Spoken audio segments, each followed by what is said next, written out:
According to the .gov website on ethnicity and employment, the national average is 11% of the population is employed in managerial positions. Out of all the ethnic groups, the lowest performing ethnic group in terms of managerial positions is the black community at 5%.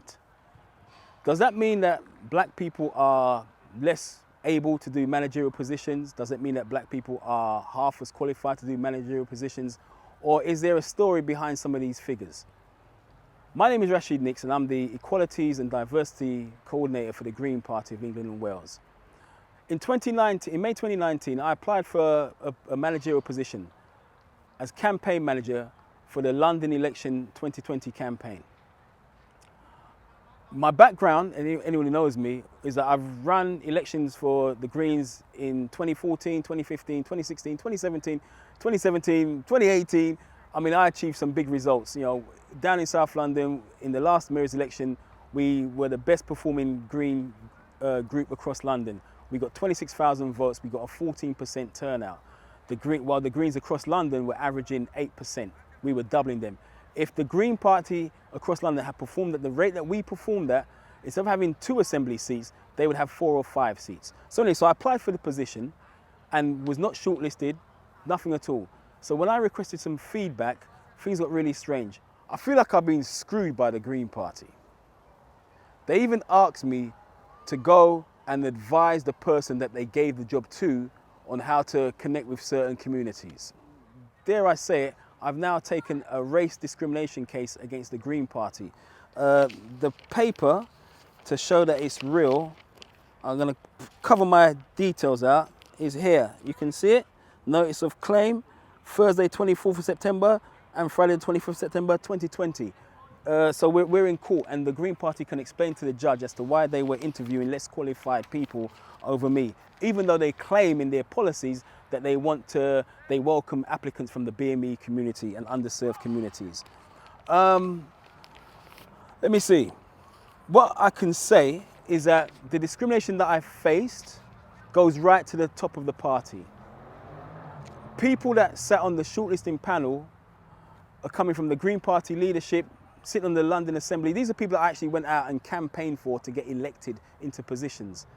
And here we are now. So the question is, why were less qualified candidates interviewed over me? That's the question. I think once I started the legal process, and they didn't think I would do it, I'm serious, there was also a campaign to victimize me within the party as well. That's another story. But now I'm fighting against big city lawyers and I'm one man by himself, or one person by himself.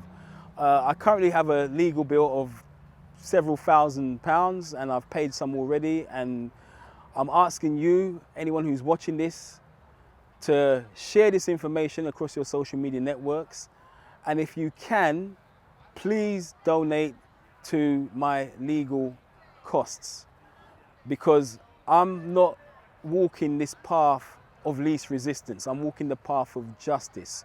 And in these heightened times of, you know, this racial awareness and Black Lives Matter, it really galls me to know that I'm being discriminated against by a party that claims, you know, one thing and is doing something else.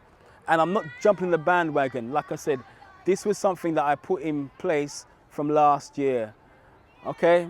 And it just so happens that we are now in these times of heightened racial awareness.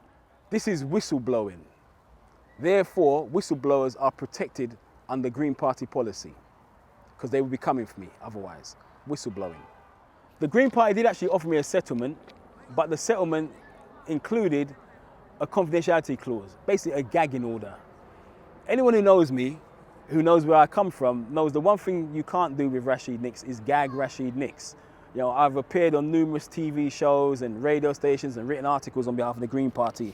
So if the Green Party believe that they can discriminate against me, victimize me, attempt to ostracize me, and then pay me some money to keep me silent and gag me, they really have no idea as to who I am. I was elected as the Equalities Officer last year, so I'm not standing for any election or anything like that, so it's not a campaign blog. But I will stay in post for the next 12 months to do my job to the best of my ability. But like I said, please, please, please, if you can, donate. If you can't donate, please share. And this is not an indictment upon the entire Green Party, don't get me wrong. There were some really very solid, nice, genuine people. But within any pyramid structure, what you find is the rank and file are quite detached from what happens at the top. But like I said, there's a faction within the Green Party that is operating, and they've tried to mistreat me, of all people. But it's not only me, there's also a virulent strain of misogyny within the Green Party, which is really disturbing. And also I get allegations that disabled members are being mistreated as well. So like I said, we're in court on September the 24th and the 25th. They have big city lawyers that they're paying an awful lot of money to.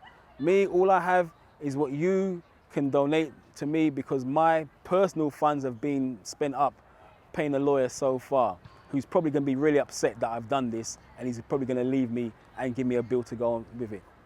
Anyone who wants to reach me, you can get me on Rashid Nix.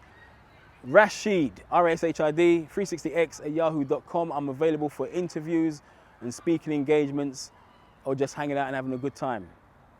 Please donate. My dad said to me, any person that you could put a price tag on isn't worth buying. Dad, I actually understand every word you say. Thank you very much.